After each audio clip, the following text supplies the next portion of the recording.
You're going to want to hear about this.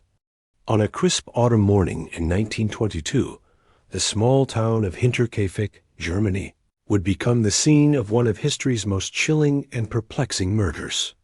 6 members of the Gruber family were found brutally slaughtered in their farmhouse. But what makes this case truly haunting isn't just the murders themselves. It's what happened before. Days before the killing, Andreas Gruber noticed footprints in the snow leading from the forest to his farmhouse, but none leading back. Inside the house, he heard footsteps in the attic and found a newspaper he'd never bought. Keys went missing. Strange sounds echoed through the night. Someone was watching them, living in their home, waiting. The family's maid had quit 6 months earlier, claiming the farm was haunted. The new maid, Maria Baumgartner, arrived just hours before the murders. That night, someone lured each family member, one by one, to the barn.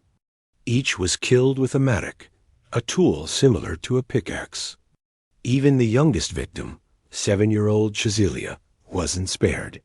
Here's where it gets even more disturbing. The killer didn't flee immediately. They stayed in the house for days after the murders, feeding the cattle, eating food from the kitchen, and living among the bodies of their victims. When neighbors finally discovered the scene 4 days later, they found evidence that someone had been sitting at the kitchen table, making themselves at home. Despite hundreds of suspects being questioned, and even modern attempts to solve the case with new technology, the Hinterkaifeck murders remain unsolved to this day. Some say it was a vengeful neighbor, others point to supernatural forces, but the truth remains buried in time, along with its victims. Sometimes the most terrifying stories are the ones that really happened.